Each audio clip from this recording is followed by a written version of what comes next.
계시록 10번째 강해, 계시록 11장 1절서부터 14절 말씀입니다.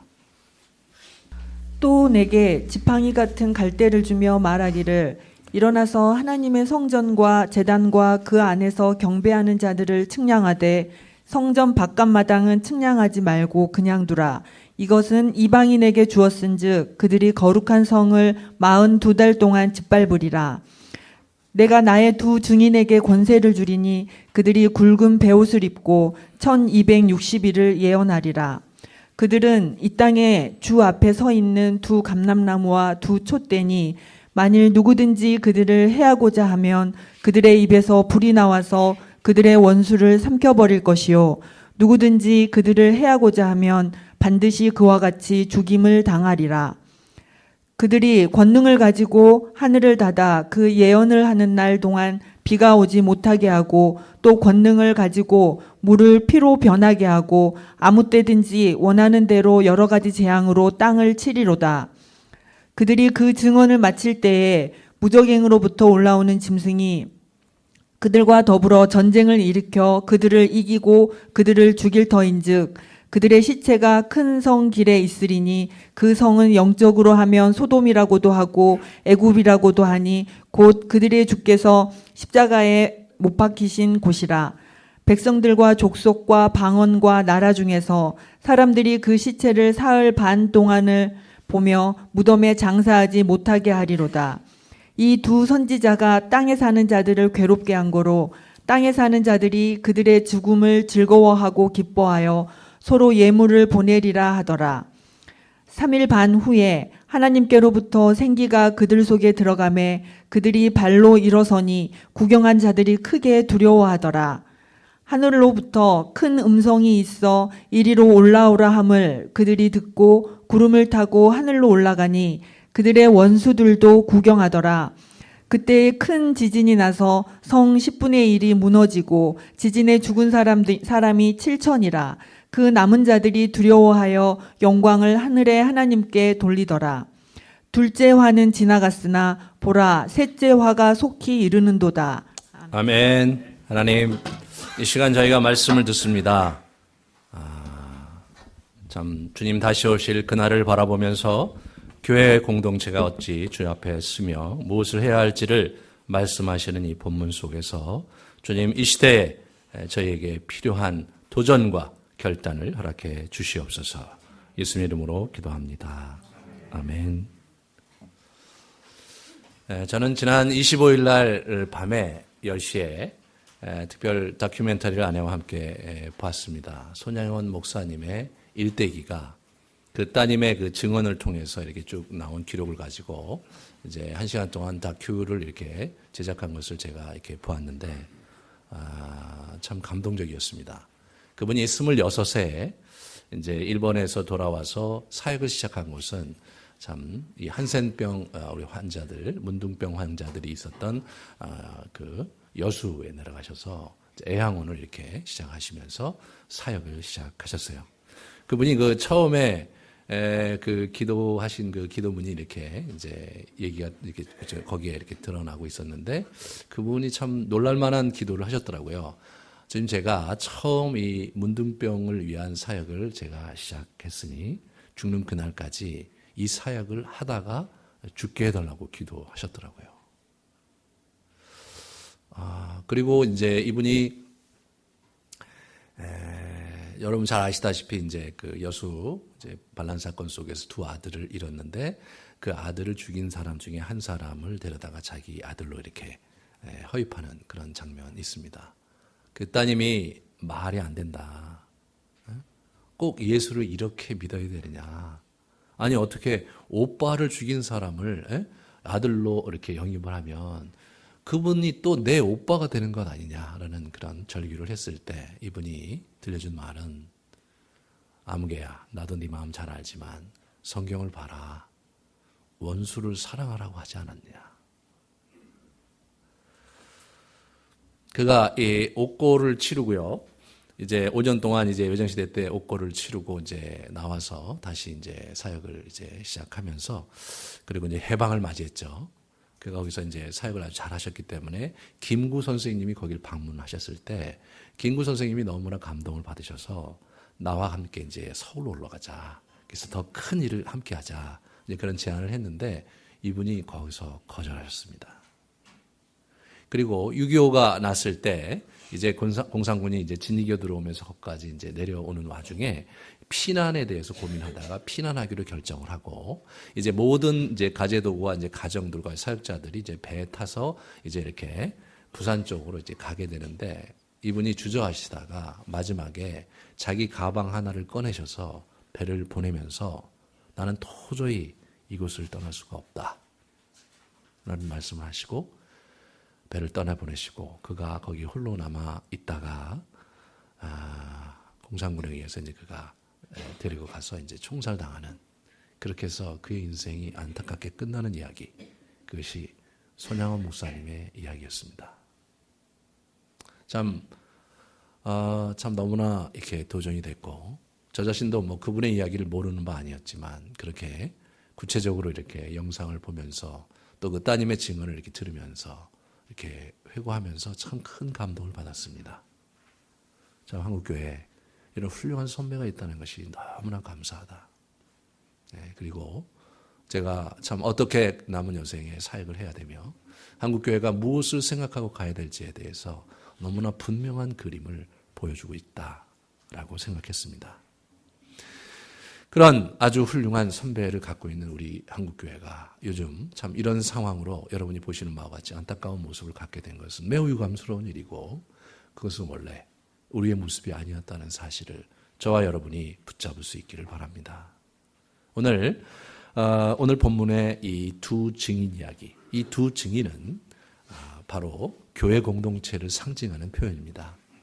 환난 속에서 어떻게 이 교회 공동체가 이 재림을 기다리면서 어떠한 역할로 어떠한 사명을 감당해야 될지에 대해서 사도 요한에게 들려주는 이야기, 그것을 요한이 이렇게 두 증인 이야기로 이렇게 각색을 해서 우리에게 들려주고 있습니다.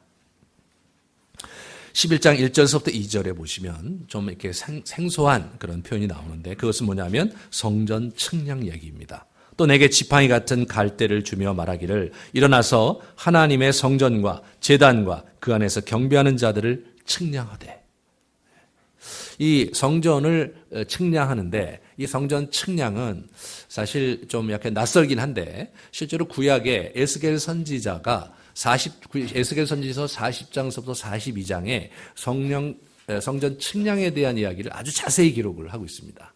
지금 그렇게 하면서 이 이야기가 이렇게 쭉 진행이 되는 것인데요. 우리가 지난주에 10장 후반부에 두루마리를 먹어라 입에 달고 배에 들어가니 썼다. 그런 이야기. 그리고 그것의 그 두루마리 내용의 예언을 네가 전해야 된다. 그렇게 얘기를 했는데 그 이야기의 이 구약판이 에스겔서입니다. 에스겔서.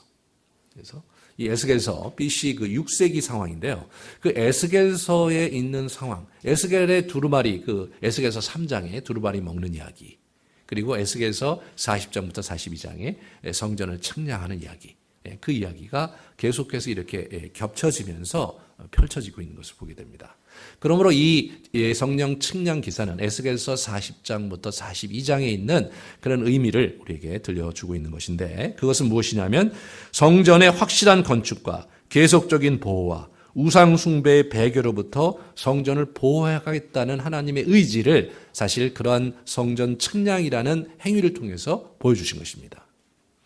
그것이 이제 요한계시록의 사도 요한의 상황 속에서는 여기 보시면 성전과 제단과 그 안에 경배하는 자들이라고 얘기하는 걸로 봐서 이것이 성전 건물이 아니라 그것은 하나님 믿는 새언약 백성들의 공동체를 의미하는 것입니다. 신약에서 성전은 더 이상 건물이 아니라 하나님의 백성들이죠. 그 하나님의 백성들을 이렇게 다가올 혹독한 박해로부터 보존하시겠다는 그런 의지를 가지고 이제 이렇게 이런 지시를 내신 것이라고 우리가 이해할 수가 있습니다. 그러면서 2절에 보시면 성전 바깥 마당은 측량하지 말고 그냥 두라. 이것은 이방인에게 주었은즉 그들이 거룩한 성을 42달 동안 짓밟으리라. 이렇게 얘기를 하고 있습니다. 그러니까 성전 말고 성전 바깥에 있는 마당은 이방인에게 짓밟힐 것이다 라고 얘기하는 것인데요. 이것은 다니엘서의 배경과 이렇게 맞닿아 있습니다. 다니엘서 12장 7절에 보시면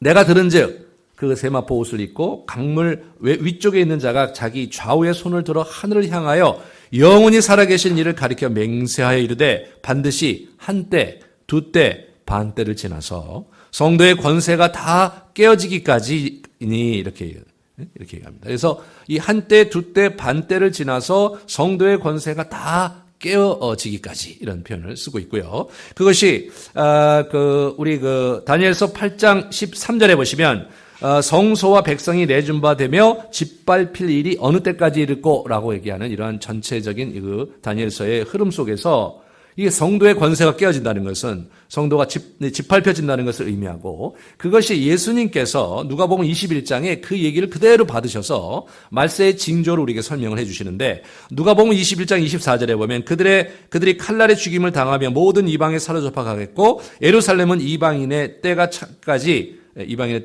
이방인들에게 밟히리라 이렇게 얘기하시면서 마지막 때에 교회가 혼란당할 것을 예수님께서 말씀하고 계시는데 그 이야기의 그림이 그대로 지금 11장에 들어와 앉아 있는 것입니다.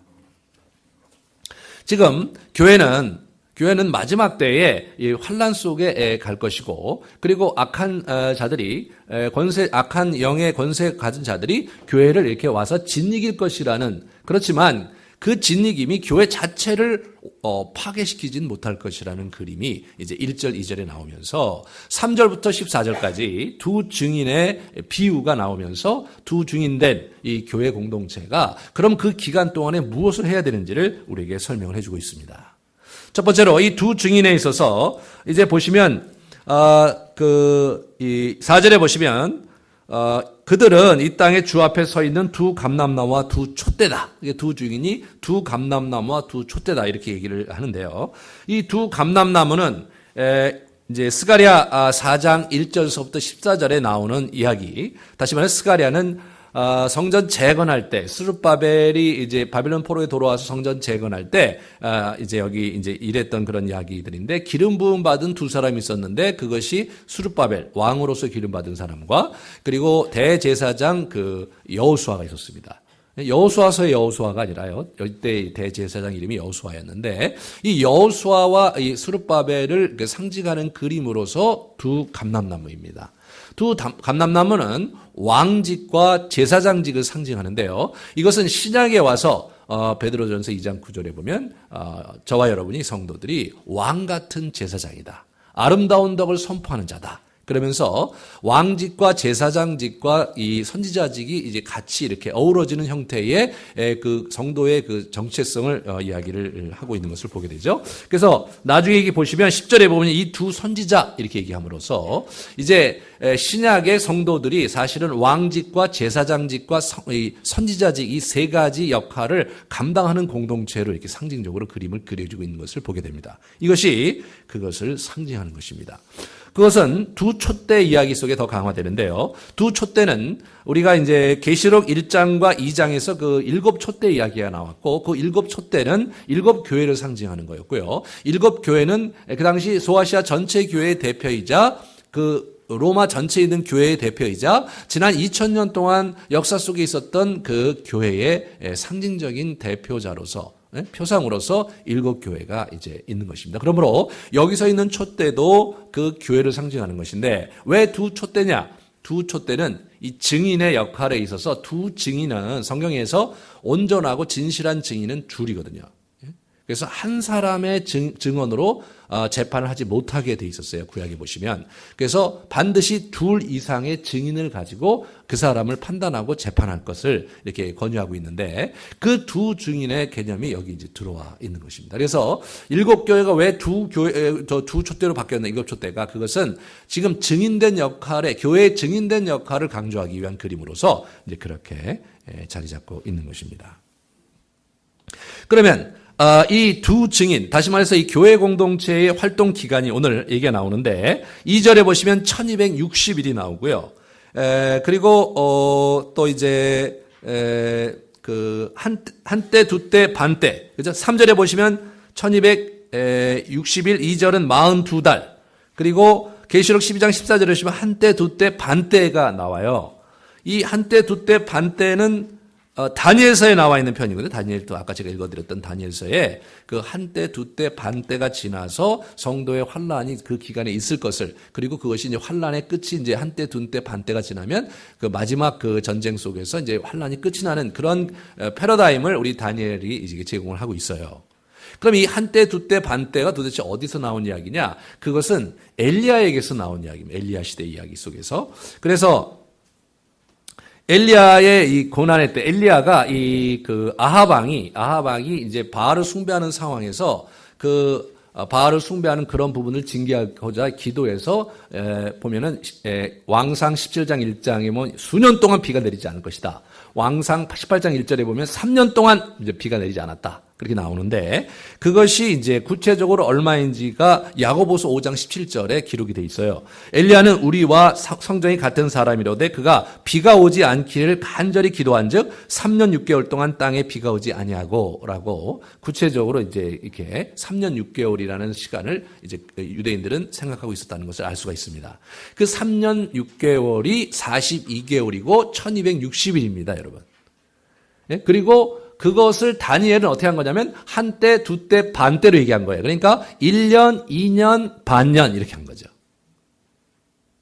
그러니까 이것이 이제 어떻게 된 거냐면 엘리야 시대 이야기 속에서 온 개념이 이렇게 다니엘서에서 이렇게 구체화되고 또 이렇게 확장되면서 요한계시록에서 그 개념이 이렇게 이제 확장이 된 거죠. 그러니까 이것은 상징적으로 뭐냐면 이것은 초림과 재림 사이에 있는 기간을 이런 식으로 표현한 거예요. 교회가 고난 가운데 놓이고 교회가 그 마지막 심판 전에 여러 가지 환난 속에서 하나님을 증거하는 그런 무리들로서 이 땅에 존속한다는 그 기간을 상징적으로 그렇게 표현을 한 것입니다. 이 두 증인의 활동을 이렇게 이제 보면은 이 첫 번째 이제 3절을 보시면 내가 나의 두 증인의 권세를 줄이니 그들이 굵은 베옷을 입고 이렇게 나오죠. 굵은 베옷을 입었어요. 굵은 베옷은 뭐냐면 그 당시 이제 회개할 때, 죄를 자복할 때에 이제 회개하고 그 다음에 죄를 뒤집어 쓰면서 기도하는 것이 그 당시에 문화였거든요, 유대인들의.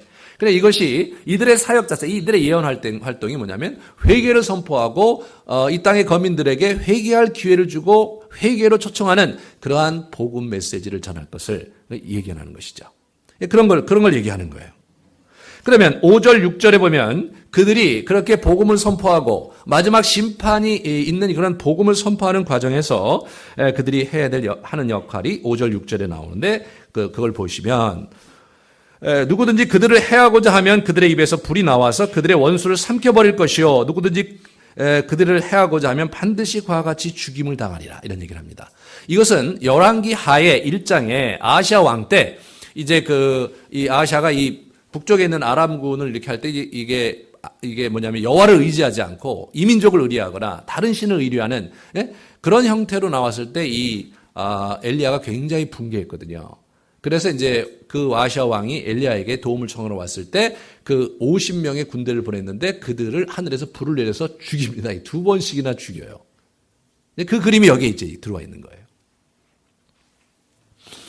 그리고 6절에 보시면 그들이 권능을 가지고 하늘을 닫아 그 예언하는 날 동안에 비가 오지 못하게 하고 이게 뭐냐면 이것은 아까도 제가 왕상 17장 18장에 나오는 엘리야가 아합 시대에 북이스라엘에 기근이 3년 반 동안 오게 한 그 사건입니다. 그 역할을 하게 될 것이라는 건데 그리고 이어서 이제 모세가 했던 역할이 또 나와요. 6절 후반절에 권능을 가지고 물을 피로 변하게 하고 아무 때든지 원하는 대로 여러 가지 재앙으로 땅을 치리로다 이렇게 나옵니다. 그러니까 이제 뭐냐면 이 모세의 역할과 누굽니까? 우리 선지자인 우리 엘리야의 역할을 하게 될 것이라는 거예요. 그 3년 반 동안에 무슨 일이 있었냐면 중간에 보시면 이제 아세라하고 바알 선지자 400년과 대결을 합니다. 갈멜산에서. 그래서 장작더미를 가득 쌓아놓고 너희들의 신에게 기도해갖고 그래서 불을 내려보게 해라 말이에요.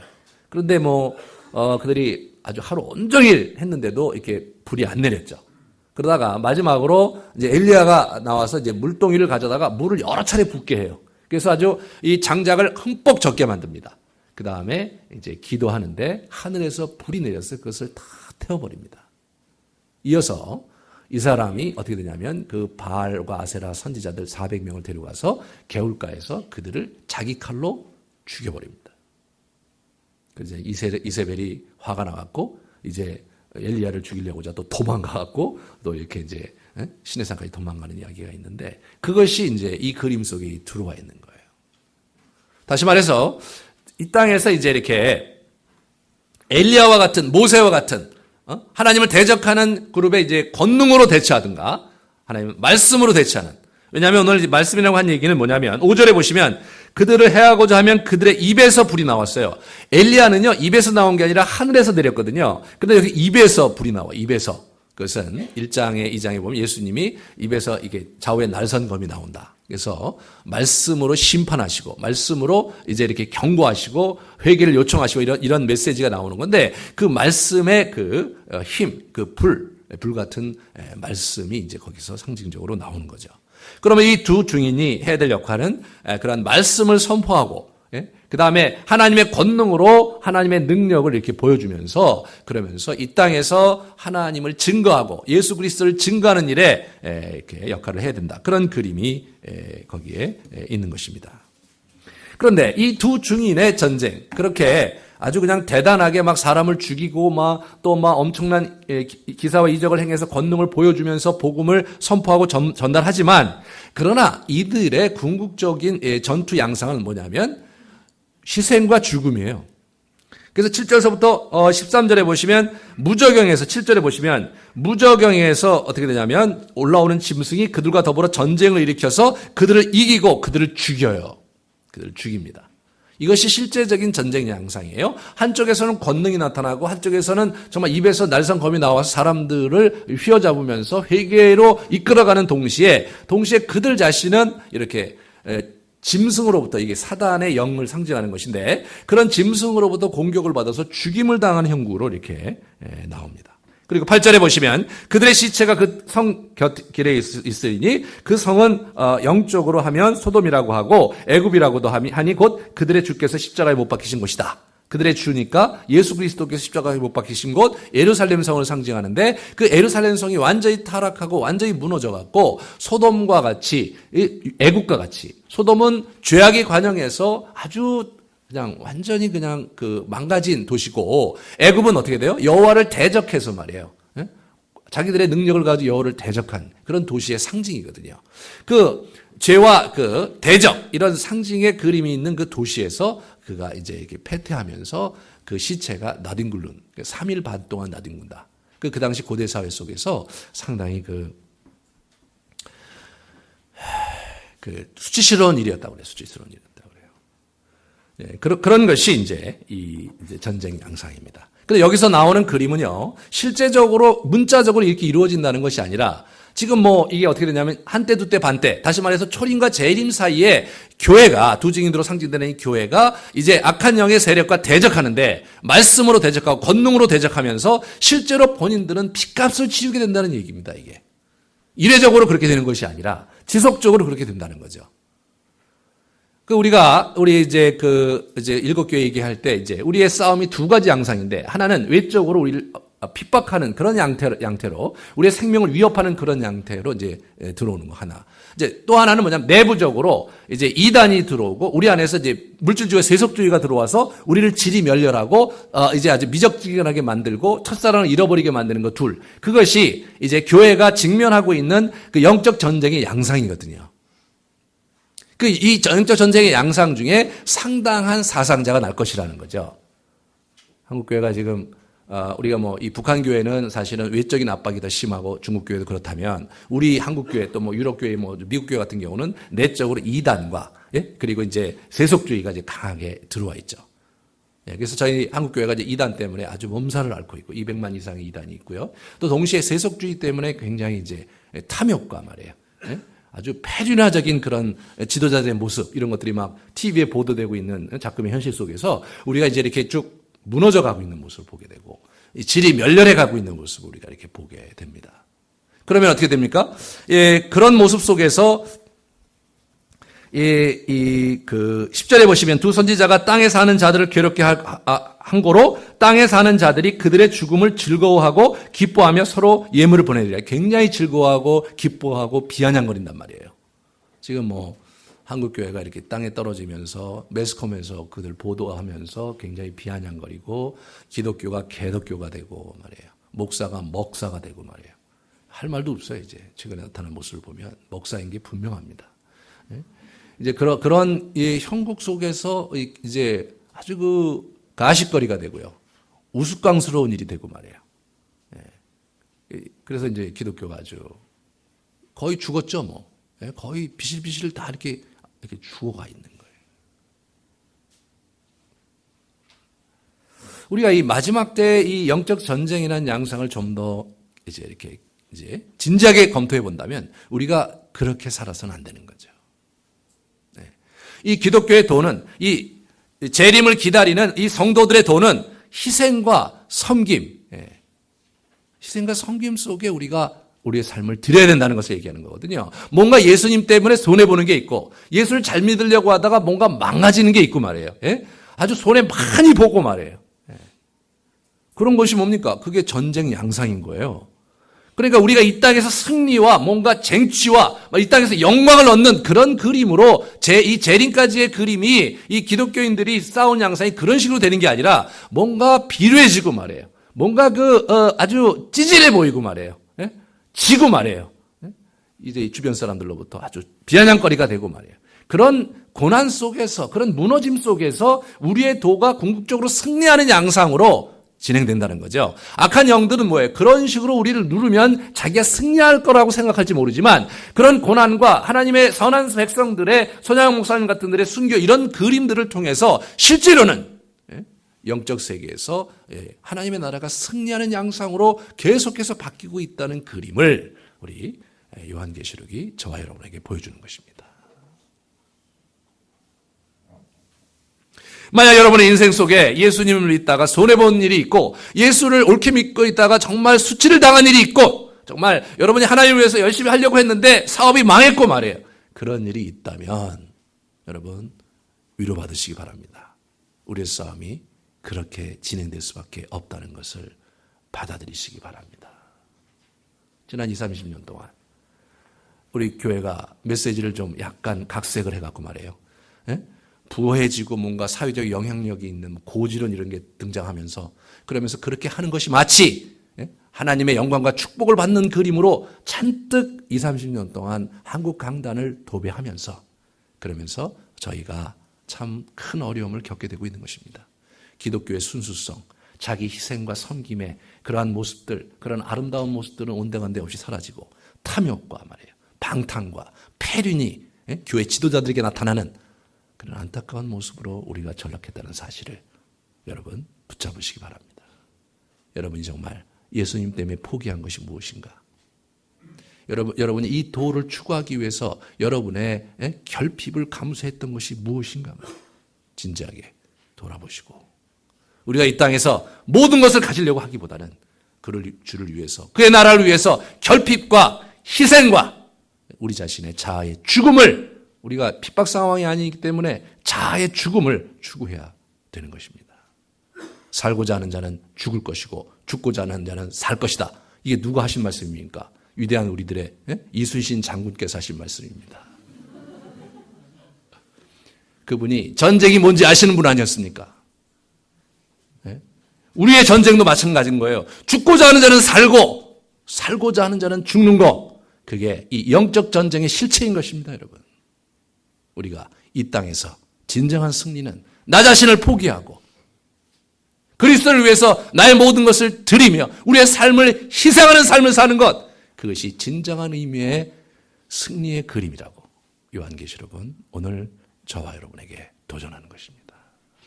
이 도전 속에서 13절에 그때 큰 지진이 나서 성 10분의 1이 무너지고 지진이 죽은 사람이 7천이라 이제 그 죽은 사람이 다시 일어나서 막 하늘나라 갔거든요. 12절에 보시면 그 남은 자들이 두려워하여 영광을 하늘의 하나님께 돌리리라. 그래서 영광을 하나님께 돌리는 장면이 나오는 거예요. 여러분, 6 나팔째가 이 재앙이 막 자연재해가 막 일어나고 막 지구가 막 3분의 1이 막 피로 물들고 막 이런 일들이 벌어졌을 때 9장 20절에 나타난 모습은 21절을 보시면 그들이 회개하지 않는 모습이에요. 결코 그들의 신을 포기하지도 않고 하나님을 섬기지도 않고 여전히 반역의 자리에서 회개하지 않는 모습을 보이는 그들의 모습 속에 이 두 증인, 교회의 공동체, 이 정말 희생과 자기 섬김과 말이에요. 자기의 죽기까지 자기의 도에 충실하며 이 세상을 위해서 희생하는 그러한 그리스도인들의 고난과 희생과 죽음을 통해서 그들이 회개하게 된다는 거예요. 회개하지 않던 그들이 회개하게 된다는 것입니다, 여러분. 하나님의 전략이에요. 무서운 전략입니다. 그죠? 허허실실이에요. 지는 것 같은데 궁극적으로 이기는 전략. 그것이 하나님께 선택하신 전략입니다. 사단을 속이고 진정한 승리가 무엇인지를 궁극적으로 보여주실 분. 그것이 예수 그리스도께서 마지막 날 이 땅에 오셔서 우리에게 보여주실 공의의 그림입니다. 오늘 우리가 공동회의해야 되기 때문에 더 이상 얘기는 못하겠지만 좀 더 자세한 얘기는 3부 예배를 올릴 테니까 들으시고요. 정말 연말에 저와 여러분이 내가 그리스도를 위해서 지난 1년 동안 무엇을 했는가, 이 도를 위해서 내가 희생한 것은 무엇이고 주님께 드린 것은 무엇인가 좀 돌아보시면서 겸허하게 그의 나라를 산다는 것은 결핍이고 잃어버림이고 자아를 내려놓는 것이라는 것을 다시 붙드시면서 2014년 새해를 맞이하시는 진정한 의미에서의 하나님 나라의 복을 붙잡으시는 여러분 되시기를 축원합니다. 같이 우리 한번